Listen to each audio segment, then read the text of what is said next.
Item ಯಾವುದೇ ಇರಲಿ try ಮಾಡಿ ಆಚಿ ಚಿಕನ್ ಮಸಾಲಾ. ಈ ದಿನದ ಪ್ರಮುಖ ಸುದ್ದಿಗಳನ್ನ ಒಂದೊಂದಾಗಿ ಕ್ವಿಕ್ ಆಗಿ ನೋಡ್ತಾ ಹೋಗೋಣ. ದಾವಣಗೆರೆ ದಕ್ಷಿಣದಲ್ಲಿ ಕಾಂಗ್ರೆಸ್ ಅಭ್ಯರ್ಥಿ ಸಮರ್ಥ ಶಾಮನೂರು ಪರ ಸಚಿವ ಜಮೀರ್ ಅಹಮದ್ ಮತ್ತು ಸಮರ್ಥ ತಂಗಿ ಶ್ರೇಷ್ಠ ಕೂಡ ಅಖಾಡಕ್ಕಿಳಿದಿದ್ದು ಅಬ್ಬರದ ಪ್ರಚಾರ ನಡೆಸ್ತಾ ಇದ್ದಾರೆ. ಸಚಿವ ಎಸ್ಎಸ್ ಮಲ್ಲಿಕಾರ್ಜುನ್ ಅವರ ನಿವಾಸಕ್ಕೆ ಭೇಟಿ ನೀಡಿದ ಜಮೀರ್ಗೆ ಕಾರ್ಯಕರ್ತರು ಅದ್ಧೂರಿ ಸ್ವಾಗತ ಕೋರಿದರು.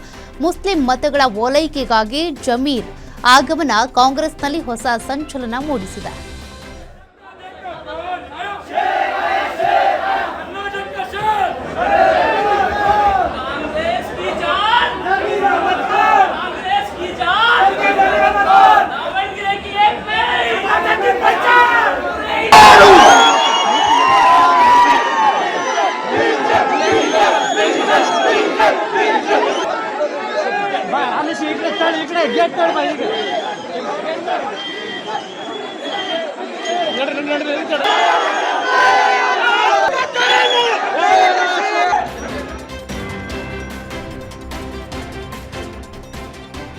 ದಾವಣಗೆರೆ ದಕ್ಷಿಣ ಕ್ಷೇತ್ರದ ಕಾಂಗ್ರೆಸ್ ಅಭ್ಯರ್ಥಿ ಸಮರ್ಥ ಶಾಮನೂರು ಭರ್ಜರಿ ಮತಯಾಚನೆ ಮಾಡಿದ್ದಾರೆ. ಇವತ್ತು ಸಂಕಷ್ಟಿ ಇರುವ ಹಿನ್ನೆಲೆ ಗಣಪತಿ ದೇವರ ದರ್ಶನ ಪಡೆದು ದಕ್ಷಿಣ ಕ್ಷೇತ್ರದ ಹನುಮಂತಾಪುರ ಮತ್ತು ಹೊಸ ಬೆವಳನೂರು ಗ್ರಾಮಗಳ ಮನೆ ಮನೆಗೆ ತೆರಳಿ ಪ್ರಚಾರ ಮಾಡಿದ್ದಾರೆ. ನಾನು ನಿಮ್ಮ ಮನೆ ಮಗ, ಈ ಬಾರಿ ನನ್ನನ್ನ ಗೆಲ್ಲಿಸಿ, ನಿಮ್ಮ ಸೇವೆ ಮಾಡುವಂತ ಅವಕಾಶ ಮಾಡಿಕೊಡಿ ಅಂತ ಕೈ ಅಭ್ಯರ್ಥಿ ಸಮರ್ಥ ಶಾಮನೂರು ಮನವಿ ಮಾಡಿಕೊಂಡಿದ್ದಾರೆ.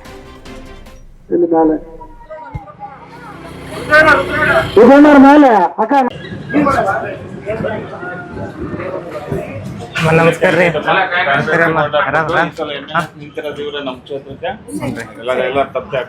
ನೆನ್ನೆ ಗುರುಗಳು ಸಿಕ್ಕಿದ್ರು ಸಿಂಗೇರಿ ಸ್ವಾಮಿಯವರು, ಚೆನ್ನಾಗಾಯ್ತು. ಅವ್ರ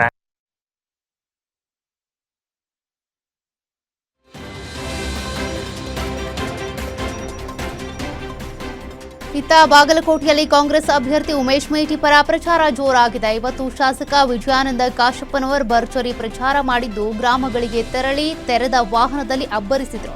ಇದೇ ವೇಳೆ ಬೈಕ್ ರ್ಯಾಲಿ ಮೂಲಕ ಕಾಶಪ್ಪನವರ್ಗೆ ಯುವಕರು ಸ್ವಾಗತ ಕೋರಿದ್ರು. ಪ್ರಚಾರದ ವೇಳೆ ಕಾಶಪ್ಪನವರ್ ಹಿರೇಮ್ಯಾಗೇರಿ ಗ್ರಾಮದಲ್ಲಿ ಹಿರಿಯರನ್ನ ಆತ್ಮೀಯವಾಗಿ ಮಾತನಾಡಿಸಿ ಉಮೇಶ್ ಮೇಟಿ ಪರ ಮತಯಾಚಿಸಿದರು.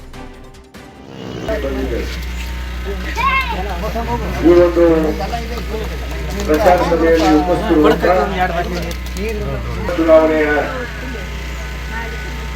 ಪ್ರಚಾರಾರ್ಥವಾಗಿ ಮತಯಾಚನೆಗಾಗಿ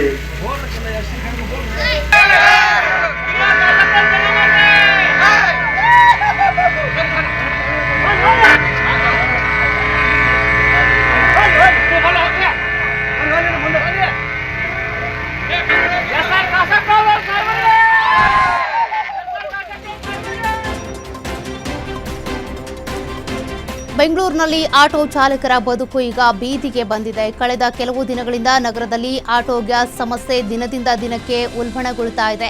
ಗ್ಯಾಸ್ ಪೂರೈಕೆ ಕೊರತೆಯಿಂದಾಗಿ ಈಗಾಗಲೇ ರಾಜಾಜಿನಗರದ 1 ಬಂಕ್ ಹಾಗೂ ಬಸವೇಶ್ವರ ನಗರದ 3 ಪ್ರಮುಖ ಗ್ಯಾಸ್ ಬಂಕ್ಗಳು ಸಂಪೂರ್ಣವಾಗಿ ಬಂದ್ ಆಗಿವೆ. ಇನ್ನು ದೊಮ್ಮಲೂರಿನ ಇಂಡಿಯನ್ ಆಟೋ ಗ್ಯಾಸ್ ಸ್ಟೇಷನ್ ಮುಂದೆ ಸುಮಾರು 2 ಕಿಲೋಮೀಟರ್ವರೆಗೂ ಕೂಡ ಉದ್ದದ ಕ್ಯೂನಲ್ಲಿ ಆಟೋ ಚಾಲಕರು ಗಂಟೆಗಟ್ಟಲೆ ನಿಂತಿದ್ರು. ಇಂದು ಸಂಜೆಯೊಳಗೆ ಗ್ಯಾಸ್ ಸಮಸ್ಯೆ ಬಗೆಹರಿದೇ ಇದ್ರೆ ಕನ್ನಡ ಚಳವಳಿ ಪಕ್ಷದ ವಾಟಾಳ್ ನಾಗರಾಜ್ ನೇತೃತ್ವದಲ್ಲಿ ಆಟೋ ಚಾಲಕರ ಸಂಘದಿಂದ ಬೃಹತ್ ಪ್ರತಿಭಟನೆ ಮೂಲಕ ಆಹಾರ ಮತ್ತು ನಾಗರಿಕ ಪೂರೈಕೆ ಸಚಿವ ಕೆಎಚ್ ಮುನಿಯಪ್ಪ ಅವರ ನಿವಾಸಕ್ಕೆ ಮುತ್ತಿಗೆ ಹಾಕುವುದಕ್ಕೆ ಆಟೋ ಚಾಲಕರು ನಿರ್ಧಾರ ತೆಗೆದುಕೊಂಡಿದ್ದಾರೆ.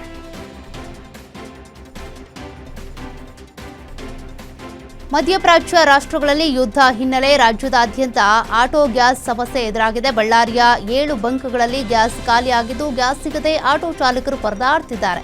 ಗ್ಯಾಸ್ ಸಿಗದಿದ್ರೆ ಜೀವನ ನಡೆಸೋದೇ ಹೇಗೆ ಕಷ್ಟ ಅಂತೇಳಿ ಕಂಗಾಲಾಗ್ಬಿಟ್ಟಿದ್ದಾರೆ. ಆಟೋ ಚಾಲಕರು ತಕ್ಷಣ ಕೇಂದ್ರ ಸರ್ಕಾರ ಗಮನ ಹರಿಸಬೇಕು ಅಂತ ಮನವಿ ಮಾಡಿದರು.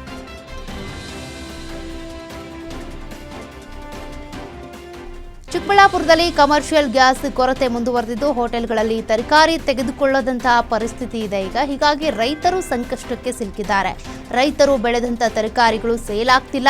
ಬಜ್ಜಿ ಮೆಣಸಿನಕಾಯಿ, ಮೂಲಂಗಿ ಸೇರಿದಂತೆ ಹಲವು ತರಕಾರಿಗಳು ಮೋರಿ ಪಾಲಾಗ್ತಿವೆ. ಫ್ರೀಯಾಗಿ ಕೊಡ್ತೀವಿ ಅಂದ್ರೂ ಕೂಡ ತಗೊಳ್ಳೋರೇ ಗತಿ ಇಲ್ಲದಂತಾಗಿದೆ.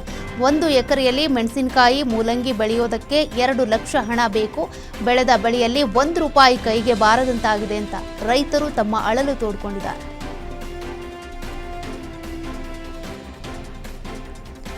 ಕೊಲ್ಲಿ ಯುದ್ಧದ ಎಫೆಕ್ಟ್ ರಾಜ್ಯದಾದ್ಯಂತ ತಟ್ಟಿದೆ. ಎಲ್ಪಿಜಿ ಗ್ಯಾಸ್ ಸಿಗದೆ ಆಟೋ ಚಾಲಕರು ಕಂಗಾಲಾಗಿದ್ದಾರೆ. ಚಿಕ್ಕಮಗಳೂರಿನಲ್ಲಿ 7 ದಿನಗಳ ಬಳಿಕ ಬಂಕ್ಗೆ ಎಲ್ಪಿಜಿ ಗ್ಯಾಸ್ ಬಂದಿದ್ದು ಟ್ಯಾಂಕರ್ ನೋಡಿ ಆಟೋ ಚಾಲಕರು ಮುಗಿಬಿದ್ದಿದ್ದಾರೆ. ಸುಮಾರು 2 ಕಿಲೋಮೀಟರ್ವರೆಗೂ ಕೂಡ ಕ್ಯೂ ನಿಂತು ಆಟೋಗಳು ಗ್ಯಾಸ್ ತುಂಬಿಸಿಕೊಂಡಿವೆ. ಅದರಲ್ಲೂ ಪೊಲೀಸ್ ಭದ್ರತೆಯಲ್ಲಿ ಬಂಕ್ನವರು ಗ್ಯಾಸ್ ಹಾಕಿದ್ದಾರೆ.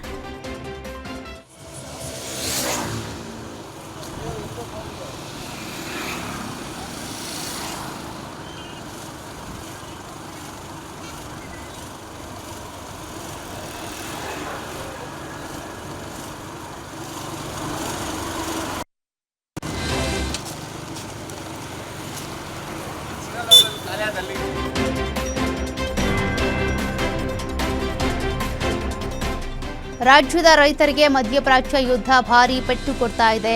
ಚಿಕ್ಕಬಳ್ಳಾಪುರ ಜಿಲ್ಲೆಯಿಂದ ವಿದೇಶಗಳಿಗೆ ರಫ್ತಾಗ್ತಾ ಇದ್ದಂಥ ಟೊಮ್ಯಾಟೊ ಬೆಲೆಯಲ್ಲಿ ಈಗ ಭಾರೀ ಕುಸಿತ ಕಂಡಿದ್ದು ರೈತರು ಕಂಗಾಲಾಗ್ಬಿಟ್ಟಿದ್ದಾರೆ. ಸಿಲಿಂಡರ್ ಅಭಾವದಿಂದ ಹೋಟೆಲ್ನವರು ಟೊಮ್ಯಾಟೊ ಕೇಳ್ತಿಲ್ಲ. ಎಕರೆಗೆ ಟೊಮ್ಯಾಟೊ ಬೆಳೆಯುವುದಕ್ಕೆ ಅಂತ 2 ಲಕ್ಷ ರೂಪಾಯಿ ಖರ್ಚಾಗಿತ್ತು. ಚಿನ್ನಾಭರಣ ಅಡ ಇಟ್ಟು ಟೊಮ್ಯಾಟೊ ಬೆಳೆದಿದ್ವಿ. ಕಳೆದ ಬಾರಿ ಕ್ವಿಂಟಲ್ 800ರಿಂದ 1,000 ರೂಪಾಯಿ ಇತ್ತು ಬೆಲೆ. ಆದರೆ ಈ ಬಾರಿ ಕೇವಲ 100 ರೂಪಾಯಿಂದ 130 ರೂಪಾಯಿಗೆ ಮಾರಾಟ ಆಗ್ತಿದೆ. ಇದರಿಂದ ಕೂಲಿ ಹಣ ಕೊಡೋದಕ್ಕೂ ಕೂಡ ಪರದಾಡುವಂತಾಗಿದೆ ಅಂತ ರೈತರು ಅಳಲು ತೋಡ್ಕೊಂಡಿದ್ದಾರೆ.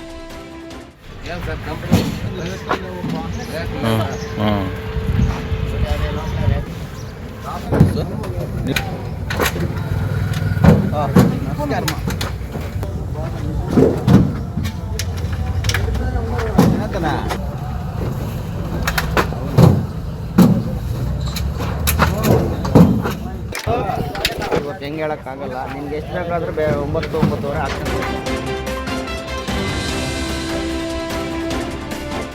ಹುಬ್ಬಳ್ಳಿಯಲ್ಲಿ ಮತ್ತೊಂದು ಲವ್ ಜಿಹಾದ್ ಕೇಸ್ ಬೆಳಕಿಗೆ ಬಂದಿದೆ. ಸಮೀರ್ ಬಳಿಕ ಮುಸೀಫ್ ಮಿಯಾನ್ ನವರ್ ಎಂಬಾತನ ಮೇಲೆ ಯುವತಿಯೊಬ್ಬಳು ಆರೋಪ ಮಾಡಿದ್ದಾಳೆ. ಮುಸೀಫ್ ಎಂಬಾತ ಪ್ರೀತಿಸುವ ನಾಟಕ ಆಡಿ ಯುವತಿ ಮೇಲೆ ಲೈಂಗಿಕ ದೌರ್ಜನ್ಯ ಎಸಗಿರುವಂತಹ ಆರೋಪ ಕೇಳಿಬಂದಿದೆ. ಲವ್ ಜಿಹಾದ್ ಮಾಡಿದ ಬಳಿಕ ಧಾರವಾಡದಲ್ಲಿ ರಿಜಿಸ್ಟರ್ ಮದುವೆ ಆಗೋದಕ್ಕೆ ತಯಾರಿ ನಡೆಸಿದ್ದು ವಿಷಯ ತಿಳಿದು ಯುವತಿ ಕುಟುಂಬಸ್ಥರು ಮದುವೆ ನಿಲ್ಲಿಸಿದ್ರು. ಇದಾದ ಬಳಿಕ ಪುನಃ ಯುವತಿಗೆ ಬ್ಲ್ಯಾಕ್ ಮೇಲ್ ಮಾಡಿದ್ದು ಖಾಸಗಿ ವಿಡಿಯೋ ವೈರಲ್ ಮಾಡೋದಾಗಿ ಹೇಳಿ ಮನೆಗೆ ನುಗ್ಗಿ ಮತ್ತೆ ರೇಪ್ ಮಾಡಿದ್ದಾನೆ ಅಂತ ಸಂತ್ರಸ್ತೆ ಆರೋಪ ಮಾಡಿದ್ದಾಳೆ. ಸದ್ಯ ಕೇಶವಾಪುರ ಠಾಣೆಯಲ್ಲಿ ಈ ಸಂಬಂಧ ಪ್ರಕರಣ ದಾಖಲಾಗಿದೆ.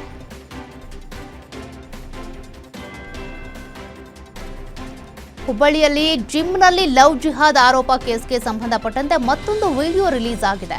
ಸಮೀರ್ನ ಮನೆಯಿಂದ ಹೊರಗೆ ಕರೆತಂದು ಗೂಸಾ ಕೊಟ್ಟಿರುವಂತಹ ವಿಡಿಯೋ ವೈರಲ್ ಆಗ್ತಿದ್ದು ಮಾತನಾಡ್ತಾ ಇದ್ದಂತೆಯೇ ಹಿಂದೂ ಕಾರ್ಯಕರ್ತರು ಸಮೀರ್ ಮೇಲೆ ಅಟ್ಯಾಕ್ ಮಾಡಿದ್ದಾರೆ. ಈ ವೇಳೆ ಸಮೀರ್ ಗಂಭೀರವಾಗಿ ಗಾಯಗೊಂಡಿದ್ದು ಆಸ್ಪತ್ರೆಯಲ್ಲಿ ಚಿಕಿತ್ಸೆ ಪಡಿತಾ ಇದ್ರು. ಸದ್ಯ ಸಮೀರ್ನನ್ನ ಪೊಲೀಸರು ವಶಕ್ಕೆ ಪಡೆದು ವಿಚಾರಣೆ ನಡೆಸಿದ್ದಾರೆ.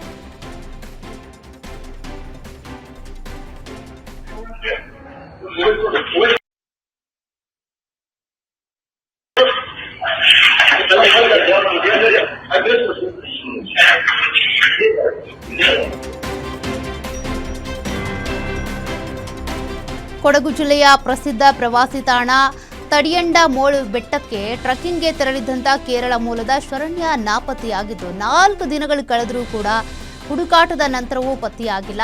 ತಡಿಯಂಡಮೋಳ್ ತಪ್ಪಲಿನ ಹೋಮ್ ಸ್ಟೇ ಒಂದರಲ್ಲಿ ತಂಗಿದ್ದಂಥ ಶರಣ್ಯ ಕಳೆದ ಗುರುವಾರ ಒಟ್ಟು 9 ಜನರ ತಂಡದೊಂದಿಗೆ ತಡಿಯಂಡಮೋಳ್ ಬೆಟ್ಟಕ್ಕೆ ಟ್ರೆಕ್ಕಿಂಗ್ಗೆ ಅಂತ ತೆರಳಿದ್ಲು. ಟ್ರೆಕ್ಕಿಂಗ್ ಮುಗಿಸಿ ವಾಪಸ್ ಬರೋ ಸಮಯದಲ್ಲಿ ಶರಣ್ಯ ತಂಡದಿಂದ ಬೇರ್ಪಟ್ಟಿದ್ಲು ಎನ್ನಲಾಗಿದೆ. ಎಲ್ಲೂ ಕಾಣೆಯಾದಂಥ ಶರಣ್ಯ ಅವರಿಗಾಗಿ ಕಳೆದ 4 ದಿನಗಳಿಂದ ಶೋಧ ಕಾರ್ಯ ನಡೀತಾ ಇತ್ತು. ಇನ್ನು ಪತ್ತೆಯಾಗದ ಹಿನ್ನೆಲೆ ಸುಮಾರು 60ಕ್ಕೂ ಹೆಚ್ಚು ಪೊಲೀಸ್ ಸಿಬ್ಬಂದಿ ಹಾಗೂ ಅರಣ್ಯ ಇಲಾಖೆಯ ಸಿಬ್ಬಂದಿ ಡ್ರೋನ್ ಕ್ಯಾಮೆರಾ ಹಾಗೂ ಡಾಗ್ ಸ್ಕ್ವಾಡ್ ಮೂಲಕ ಮತ್ತಷ್ಟು ಕಾರ್ಯಾಚರಣೆಯನ್ನ ತೀವ್ರವಾಗಿ ಮಾಡ್ತಾ ಇದ್ದಾರೆ.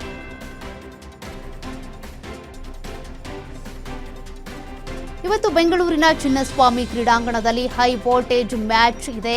ಆರ್ಸಿಬಿ ವರ್ಸಸ್ ಸಿಎಸ್ಕೆ ಪಂದ್ಯ ನಡೆಯಲಿದೆ. ಐಪಿಎಲ್ನ ಉದ್ಘಾಟನಾ ಪಂದ್ಯದಲ್ಲಿ ಅಮೋಘ ಗೆಲುವು ಸಾಧಿಸಿ ಶುಭಾರಂಭ ಮಾಡಿದಂಥ ಆರ್ಸಿಬಿ ಇಂದು ಸತತ 2ನೇ ಗೆಲುವಿನ ವಿಶ್ವಾಸದಲ್ಲಿದೆ. ಸತತ 2 ಸೋಲು ಅನುಭವಿಸಿ ಭಾರೀ ಒತ್ತಡದಲ್ಲಿರುವಂತಹ ಚೆನ್ನೈ ಸೂಪರ್ ಕಿಂಗ್ಸ್ ತಂಡವನ್ನು ಇವತ್ತು ಎದುರಿಸಲಿದೆ. ಆರ್ಸಿಬಿ ತಂಡ ಬಲಿಷ್ಠ ಬ್ಯಾಟಿಂಗ್ ಲಯ ಹೊಂದಿದ್ದು ಬೌಲಿಂಗ್ನಲ್ಲೂ ಸಾಕಷ್ಟು ಸುಧಾರಿಸಿದೆ. ಇದು ಹೋಮ್ ಗ್ರೌಂಡ್ನಲ್ಲಿ ಚೆನ್ನೈನ ಮಣಿಸುವುದಕ್ಕೆ ಮುಂದಾಗಿದೆ.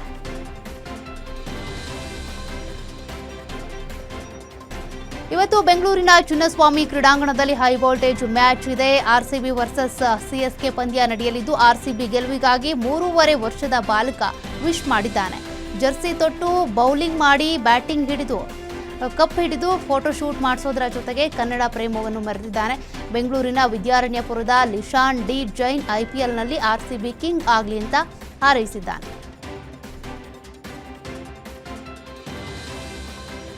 ಇವತ್ತು ನಡೆಯಲಿರುವಂತಹ RCB ವರ್ಸಸ್ CSK ಸೆಣಸಾಟಕ್ಕೆ ಕೌಂಟ್ ಡೌನ್ ಶುರುವಾಗಿದೆ. ಬೆಂಗಳೂರಿನ ಚಿನ್ನಸ್ವಾಮಿ ಕ್ರೀಡಾಂಗಣದಲ್ಲಿ ನಡೆಯಲಿರುವಂತಹ RCB ಚೆನ್ನೈ ಮ್ಯಾಚ್ಗೆ ಹೆಚ್ಚಿನ ಫ್ಯಾನ್ಸ್ ಆಗಮಿಸಲಿದ್ದು ಮುಂಜಾಗ್ರತಾ ಕ್ರಮವಾಗಿ ಪೊಲೀಸರು ಅಲರ್ಟ್ ಆಗಿದ್ದಾರೆ. ಸುಮಾರು 2,000ಕ್ಕೂ ಹೆಚ್ಚು ಪೊಲೀಸರನ್ನ ನಿಯೋಜಿಸಲಾಗಿದ್ದು ಪ್ರತಿ ಗೇಟ್ನಲ್ಲೂ ACP ರ್ಯಾಂಕ್ ಅಧಿಕಾರಿಗಳ ಕಣ್ಗಾವಲು ಇಡಲಾಗಿದೆ. ಅಲ್ಲದೆ AI ಕ್ಯಾಮೆರಾ ಅಳವಡಿಸಿ ಮಾನಿಟರಿಂಗ್ ಮಾಡ್ತಿದ್ದು ಟಿಕೆಟ್ ಇಲ್ಲದೆ ಓಡಾಡೋರ ಮೇಲೆ ಹದ್ದಿನ ಕಣ್ಣಿಡೋದಕ್ಕೆ ಸೂಚನೆ ಕೊಡಲಾಗಿದೆ. RCB CSK ಮ್ಯಾಚ್ ನೋಡೋದಕ್ಕೆ ಫ್ಯಾನ್ಸ್ ಕಾತುರದಿಂದ ಕಾಯ್ತಿದ್ದಾರೆ. ಸಿಕ್ಕಾಪಟ್ಟೆ ಕುತೂಹಲ ಮೂಡಿಸಿರುವಂತಹ ಈ ಪಂದ್ಯ ವೀಕ್ಷಿಸೋದಕ್ಕೆ ಇಡೀ ದೇಶವೇ ಸಜ್ಜಾಗಿದೆ.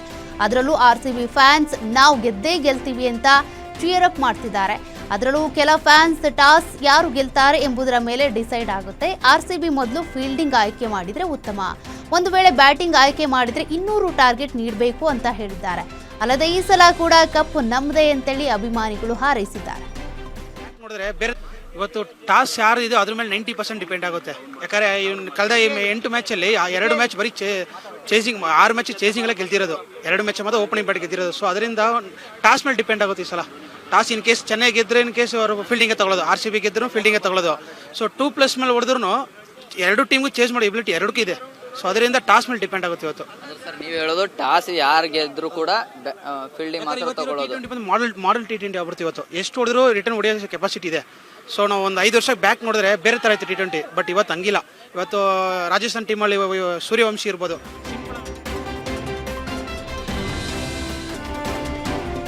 RCB CSK ನಡುವಿನ ಪಂದ್ಯದ ಟಿಕೆಟ್ಗೆ ಭಾರಿ ಬೇಡಿಕೆ ಇದೆ. VIP ಟಿಕೆಟ್ ಹೆಸರಲ್ಲಿ ಮಕ್ಮಲ್ ಟೋಪಿ ಹಾಕುವಂತ ಜಾಲವೊಂದು ರೆಡಿಯಾಗಿದೆ. IPL ಟಿಕೆಟ್ಗಾಗಿ ಬೆಂಗಳೂರಿನಲ್ಲಿ ಒಬ್ಬ ಟೆಕ್ಕಿ 1.46 ಲಕ್ಷ ರೂಪಾಯಿ ಕಳ್ಕೊಂಡ್ಬಿಟ್ಟಿದ್ದಾನೆ. RCB CSK ಪಂದ್ಯದ ಟಿಕೆಟ್ ನೀಡೋದಾಗಿ ಇನ್ಸ್ಟಾದಲ್ಲಿ ಪೋಸ್ಟ್ ಮಾಡಿದ್ದು, ಅದರಲ್ಲಿ ಟಿಕೆಟ್, ಊಟದ ಕೂಪನ್ ಮತ್ತು VIP ಸವಲತ್ತು ಇರುವ ಟಿಕೆಟ್ ಆಮಿಷವೊಡ್ಡಿದ್ದಾರೆ. ಅದನ್ನ ನಂಬಿ ಹಣ ಹಾಕಿರುವಂತ ಟೆಕ್ಕಿ ಈ ಮೋಸಕ್ಕೆ ಒಳಗಾಗಿದ್ದಾನೆ. ವಂಚನೆ ವಿಚಾರ ತಿಳಿದು ಮಹದೇವಪುರ ಠಾಣೆಯಲ್ಲಿ ದೂರು ದಾಖಲಾಗಿದೆ. ಬೆಂಗಳೂರಿನಲ್ಲಿ ಮಹಿಳಾ ಕಸ್ಟಮ್ಸ್ ಅಧಿಕಾರಿಗೆನೇ ಲೈಂಗಿಕ ಕಿರುಕುಳ ನೀಡಿರುವಂತಹ ಆರೋಪ ಕೇಳಿಬಂದಿದೆ. ಎಲೆಕ್ಟ್ರಾನಿಕ್ ಬಿಸಿನೆಸ್ ನಡೆಸ್ತಾ ಇದ್ದಂತ ಕೃಪಲಾನಿ ಎಂಬಾತ ಮಹಿಳಾ ಅಧಿಕಾರಿಯನ್ನ ಬುಟ್ಟಿಗೆ ಹಾಕಿಕೊಂಡು ಕಸ್ಟಮ್ಸ್ ಕಣ್ತಪ್ಪಿಸಿ ಸಾಕಷ್ಟು ಅವ್ಯವಹಾರ ನಡೆಸಿಕೊಂಡು ಬಂದಿರೋದು ಬೆಳಕಿಗೆ ಬಂದಿದೆ. ಅಲ್ಲದೆ ಮಹಿಳಾ ಅಧಿಕಾರಿಯ ಜೊತೆ ಲೈಂಗಿಕ ಸಂಪರ್ಕ ನಡೆಸಿ ಅದೇ ವಿಡಿಯೋ ಇಟ್ಕೊಂಡು ಬ್ಲ್ಯಾಕ್ ಮೇಲ್ ಕೂಡ ಮಾಡಿದ್ದಾನೆ ಎನ್ನಲಾಗಿದೆ.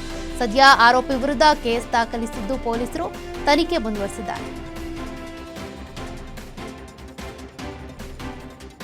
ಕಿಟಕಿಯ ಗ್ರಿಲ್ ಕಟ್ ಮಾಡಿ ಮನೆಯೊಳಗೆ ನುಗ್ಗಿ ಕಳ್ಳತನ ಮಾಡಿರುವಂತಹ ಘಟನೆ ಬೆಂಗಳೂರಿನ ಸಂಪಿಗೆಹಳ್ಳಿ ಪೊಲೀಸ್ ಠಾಣಾ ವ್ಯಾಪ್ತಿಯಲ್ಲಿ ನಡೆದಿದೆ.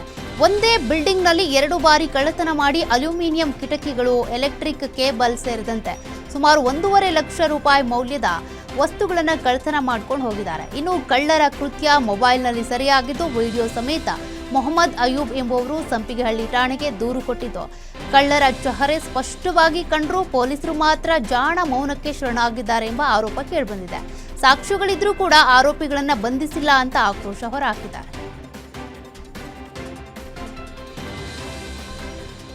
SSLC ಪರೀಕ್ಷೆ ರಿಸಲ್ಟ್ಗೂ ಮೊದಲೇ ಬಾಲಕಿ ಆತ್ಮಹತ್ಯೆ ಮಾಡಿಕೊಂಡಿರುವಂತಹ ಘಟನೆ ಬೆಂಗಳೂರಿನ ತೋಟದ ಗುಡ್ಡದ ಹಳ್ಳಿಯಲ್ಲಿ ನಡೆದಿದೆ. SSLC ಪರೀಕ್ಷೆಯಲ್ಲಿ ಫೇಲ್ ಆಗುವಂತ ಭಯದಲ್ಲಿ 16 ವರ್ಷದ ಅನು ಎಂಬ ವಿದ್ಯಾರ್ಥಿನಿ ನೇಣು ಬಿಗಿದುಕೊಂಡು ಸೂಸೈಡ್ ಮಾಡಿಕೊಂಡ್ಬಿಟ್ಟಿದ್ದಾಳೆ. ಪೋಷಕರು ಕೆಲಸಕ್ಕೆ ತೆರಳಿದಂತ ವೇಳೆ ವಿದ್ಯಾರ್ಥಿನಿ ಆತ್ಮಹತ್ಯೆ ಮಾಡಿಕೊಂಡಿದ್ದು, ತಂದೆ ಕೆಲಸ ಮುಗಿಸಿ ಮನೆಗೆ ಬಂದಾಗ ಘಟನೆ ಬೆಳಕಿಗೆ ಬಂದಿದೆ. ಘಟನೆಗೆ ಸಂಬಂಧಪಟ್ಟಂತೆ ಮಾದನಾಯಕನಹಳ್ಳಿ ಪೊಲೀಸ್ ಠಾಣೆಯಲ್ಲಿ ಪ್ರಕರಣ ದಾಖಲಾಗಿದೆ.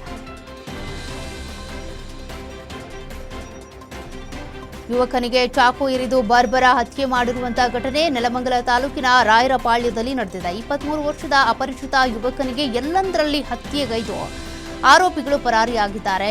ಘಟನೆ ಸಂಬಂಧ ದಾಬಸ್ಪೇಟೆ ಪೊಲೀಸ್ ಠಾಣೆಯಲ್ಲಿ ಪ್ರಕರಣ ದಾಖಲಿಸಿಕೊಂಡು ಆರೋಪಿಗಳಿಗಾಗಿ ಪೊಲೀಸರು ಬಲೆ ಬೀಸಿದ್ದಾರೆ.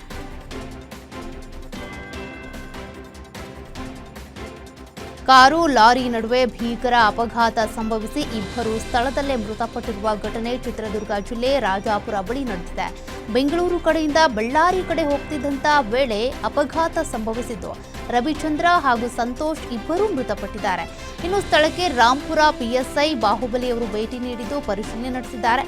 ಘಟನೆಯು ರಾಂಪುರ ಪೊಲೀಸ್ ಠಾಣಾ ವ್ಯಾಪ್ತಿಯಲ್ಲಿ ನಡೆದಿದೆ. ಮಂಡ್ಯ ಜಿಲ್ಲಾ ಪೊಲೀಸರು ಭರ್ಜರಿ ಕಾರ್ಯಾಚರಣೆ ನಡೆಸಿದ್ದಾರೆ. ಜಿಲ್ಲೆಯ ಉಪವಿಭಾಗದಲ್ಲಿ ನಡೆದ 50ಕ್ಕೂ ಹೆಚ್ಚು ಕಳ್ಳತನ ಪ್ರಕರಣಗಳನ್ನು ಭೇದಿಸಿ 28 ಜನರನ್ನ ಬಂಧಿಸಿದ್ದಾರೆ. ಬಂಧಿತರಿಂದ ಬರೋಬ್ಬರಿ 2.20 ಕೋಟಿ ಮೌಲ್ಯದ ಚಿನ್ನಾಭರಣ, 39,000 ನಗದು, 26 ಬೈಕ್ಗಳು, ಒಂದು ಕಾರನ್ನ ವಶಕ್ಕೆ ತೆಗೆದುಕೊಂಡಿದ್ದಾರೆ. ಪ್ರಕರಣದಲ್ಲಿ ಅಂತಾರಾಜ್ಯ ಕಳ್ಳ ಸೇರಿದಂತೆ ಅಪ್ರಾಪ್ತರು ಹಲವು ಕಡೆ ಕೃತ್ಯ ಎಸಗಿದ್ದಾರೆ ಎನ್ನಲಾಗಿದೆ. ಇನ್ನು ಪ್ರಕರಣದಲ್ಲಿ ಚಿನ್ನಾಭರಣ ಕಳೆದುಕೊಂಡವರಿಗೆ ಚಿನ್ನಾಭರಣ ವಾಪಸ್ ಕೊಟ್ಟಿದ್ದಾರೆ. ಅಲ್ಲದೆ ಪ್ರಕರಣ ಭೇದಿಸಿದ ಪೊಲೀಸ್ ಅಧಿಕಾರಿಗಳ ಕಾರ್ಯಕ್ಕೆ ಎಸ್ಪಿ ಶೋಭಾರಾಣಿ ಪ್ರಶಂಸೆ ವ್ಯಕ್ತಪಡಿಸಿದ್ದು ನಗದು ಬಹುಮಾನವನ್ನು ಘೋಷಣೆ ಮಾಡಿದ್ದಾರೆ. ಅಕ್ರಮ ಮದ್ಯ ಮಾರಾಟ ವಿರುದ್ಧ ಮಂಡ್ಯದ ಮೂಡನಹಳ್ಳಿ ಗ್ರಾಮಸ್ಥರು ರೊಚ್ಚಿಗೆದ್ದಿದ್ದಾರೆ. ಗ್ರಾಮದ ಕೆಲ ಅಂಗಡಿಗಳು ಅನಧಿಕೃತ ಸ್ಥಳಗಳಲ್ಲಿ ಅಕ್ರಮ ಮದ್ಯ ಮಾರಾಟ ಮಾಡುತ್ತಿರುವುದನ್ನು ವಿರೋಧಿಸಿ ಮಕ್ಕಳು ಹಾಗೂ ಮಹಿಳೆಯರು ಬೀದಿಯಲ್ಲಿ ಡಂಗೂರ ಸಾರಿ ಪ್ರತಿಭಟನೆ ಮಾಡಿದ್ದಾರೆ.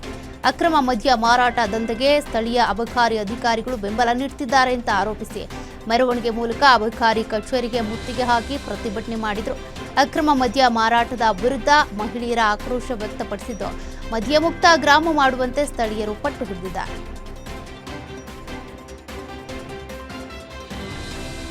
ಈಜೋದಕ್ಕೆ ಹೋಗಿದ್ದ ಇಬ್ಬರು ವಿದ್ಯಾರ್ಥಿಗಳು ನೀರು ಪಾಲಾಗಿರುವಂತಹ ಘಟನೆ ಕಲಬುರಗಿ ಜಿಲ್ಲೆಯ ಮಣ್ಣೂರು ಗ್ರಾಮದಲ್ಲಿ ನಡೆದಿದೆ. ಮಣ್ಣೂರು ಗ್ರಾಮದ ಯಲ್ಲಮ್ಮನ ದೇವಸ್ಥಾನಕ್ಕೆ ಹರಕೆ ತೀರಿಸೋದಕ್ಕೆ ಅಂತ ಬಂದಿದ್ದ ವೇಳೆ ಈಜೋದಕ್ಕೆ ಹೋಗಿ ಮೃತಪಟ್ಟಿದ್ದಾರೆ. ಭೀಮಾ ನದಿ ಒಳಹರಿವಿಗೆ ಸಿಲುಕಿ ಪುಂಡಲಿಕ್ ಮುಲಿಮನಿ ಮತ್ತು ಮಹೇಶ್ ಮೃತಪಟ್ಟಿದ್ದಾರೆ. ಘಟನೆ ಸಂಬಂಧ ಅಫ್ಜಲ್ಪುರ ಪೊಲೀಸ್ ಠಾಣೆಯಲ್ಲಿ ಪ್ರಕರಣ ದಾಖಲಾಗಿದೆ.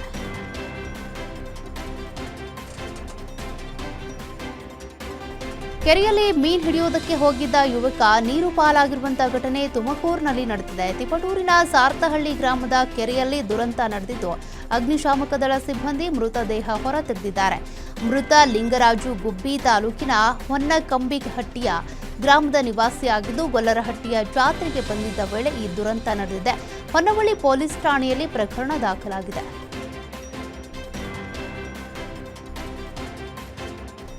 ಆನೇಕಲ್ನಲ್ಲಿ ಕೊಲೆ ಮಾಡಿ ಗೋಣಿ ಚೀಲದಲ್ಲಿ ಮೃತದೇಹ ಹಾಕಿದ್ದಂತ ಆರೋಪಿ ಅರೆಸ್ಟ್ ಆಗಿದ್ದಾನೆ. ಹೆಬ್ಬಗೋಡಿ ಪೊಲೀಸರಿಂದ ಒಡಿಶಾ ಮೂಲದ ಬಸುದೇವ್ ಮಲ್ಲಿಕ್ ಎಂಬಾತನ ಬಂಧನವಾಗಿದ್ದು ತನ್ನ ಸ್ನೇಹಿತ ಸುನಿಲ್ ಎಂಬಾತನಿಗೆ ಕಂಠಪೂರ್ತಿ ಕುಡಿಸಿ ಕೊಲೆ ಮಾಡಿದ್ದಾನೆ. ಕೊಲೆ ಮಾಡಿ ಬೇರೆ ಕಡೆ ಎಸೆಯೋದಕ್ಕೆ ಗೋಣಿ ಚೀಲದಲ್ಲಿ ತುಂಬಿದ್ದ ಮಲ್ಲಿಕ್ ಸಾರ್ವಜನಿಕರ ಓಡಾಟ ಇದ್ದಿದ್ರಿಂದ ಸಾಗಿಸೋದಕ್ಕಾಗಿರಲಿಲ್ಲ. ಆದ್ರಿಂದ ಕೊನೆಗೆ ವಾಸವಿದ್ದ ಮನೆ ಸಮೀಪದ ಪೊದೆಯಲ್ಲಿ ಎಸೆದು ಪರಾರಿಯಾಗಿದ್ದ. ಪೊಲೀಸರ ತನಿಖೆ ವೇಳೆ ಮೃತ ಸುನೀಲ್ ಕುಡಿದು ಪತ್ನಿಗೆ ಅವಾಚ್ಯ ಶಬ್ದಗಳಿಂದ ನಿಂದಿಸುತ್ತಿದ್ದ. ಆದ್ರಿಂದ ಆಕೆಯ ಸಿಂಪತಿ ಗಿಟ್ಟಿಸೋದಕ್ಕೆ ಕೊಲೆ ಮಾಡಿರೋದಾಗಿ ಘಟನೆ ಬೆಳಕಿಗೆ ಬಂದಿದೆ. ಚಾಲಕನ ನಿಯಂತ್ರಣ ತಪ್ಪಿ ಡಿವೈಡರ್ಗೆ ಬಸ್ ಡಿಕ್ಕಿಯಾಗಿ 4 ಸ್ಥಿತಿ ಗಂಭೀರ ಆಗಿರುವಂತಹ ಘಟನೆ ಯಾದಗಿರಿ ಜಿಲ್ಲೆ ಬೊರಬಂಡ ಗ್ರಾಮದಲ್ಲಿ ನಡೆದಿದೆ. ಗುರುಮಠಕಲ್ನಿಂದ ಯಾದಗಿರಿ ಕಡೆ ತೆರಳುತ್ತಾ ಇದ್ದಂತಹ ವೇಳೆ ಅಪಘಾತ ಸಂಭವಿಸಿದ್ದು ಕಲ್ಯಾಣ ಕರ್ನಾಟಕ ಸಾರಿಗೆ ಸಂಸ್ಥೆಯ ಬಸ್ ಡಿವೈಡರ್ಗೆ ಡಿಕ್ಕಿ ಹೊಡೆದಿದೆ.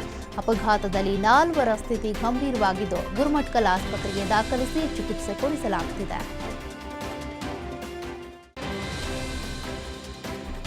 ಹಳೆ ವೈಷಮ್ಯಕ್ಕೆ ವ್ಯಕ್ತಿಯೋರ್ವನನ್ನ ಮಾರಕಾಸ್ತ್ರಗಳಿಂದ ಕೊಚ್ಚಿ ಕೊಲೆ ಮಾಡಿರುವ ಘಟನೆ ಬೆಳಗಾವಿ ಜಿಲ್ಲೆ ಹಣ್ಣಿಗೇರಿ ಗ್ರಾಮದಲ್ಲಿ ನಡೆದಿದೆ. ಬೈಲಹೊಂಗಲ ತಾಲೂಕಿನ ಸಿದ್ದೇಶ್ವರ ಜಾತ್ರೆ ವೇಳೆ ಮದ್ಯ ಸೇವಿಸಿ ಡ್ಯಾನ್ಸ್ ಮಾಡ್ತಾ ಬರ್ತಿದ್ದಂತ ಸಂಗನಗೌಡ ಪಾಟೀಲ್ ಎಂಬಾತನ ಮೇಲೆ 16 ಜನರ ಗ್ಯಾಂಗ್ ದಾಳಿ ಮಾಡಿದೆ.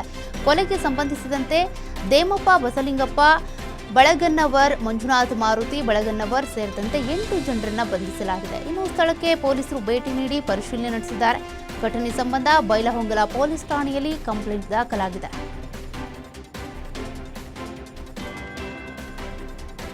ಮೈಸೂರಿನಲ್ಲಿ ಇಸ್ಪೀಟ್ ಅಡ್ಡೆ ಮೇಲೆ ಪೊಲೀಸರು ದಾಳಿ ನಡೆಸಿದ್ದು 2 ಲಕ್ಷ ಹಣವನ್ನು ವಶಕ್ಕೆ ಪಡೆದುಕೊಂಡಿದ್ದಾರೆ. ಖಚಿತ ಮಾಹಿತಿ ಮೇರೆಗೆ ಟಿ ನರಸೀಪುರ ತಾಲೂಕಿನ ವಾಟಾಳು ಗ್ರಾಮದಲ್ಲಿ ಇಸ್ಪೀಟ್ ಅಡ್ಡೆ ಮೇಲೆ ದಾಳಿ ಮಾಡಲಾಗಿದೆ. ಜೂಜಾಟದಲ್ಲಿ ಭಾಗಿಯಾಗಿದ್ದ 5ರನ್ನ ವಶಕ್ಕೆ ಪಡೆದು ತನಿಖೆ ಮುಂದುವರೆಸಿದ್ದಾರೆ.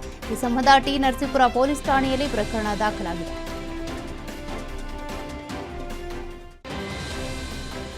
ಬೀದರ್ ಜಿಲ್ಲೆಯಲ್ಲಿ ಬೀದಿ ನಾಯಿಗಳ ಹಾವಳಿ ಹೆಚ್ಚಾಗಿದೆ.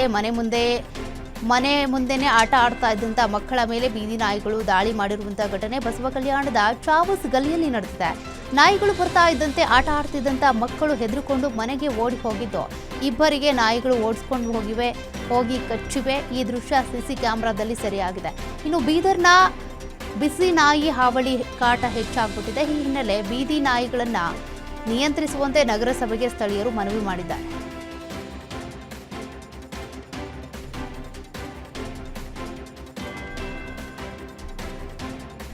ಇದಾಗಿತ್ತು ಶತಾಬ್ದಿ ಎಕ್ಸ್‌ಪ್ರೆಸ್. ನೋಡ್ತಾ ಇರಿ ಗ್ಯಾರಂಟಿ ನ್ಯೂಸ್, ಸುದ್ದಿ ಖಚಿತ, ನ್ಯಾಯ ನಿಶ್ಚಿತ.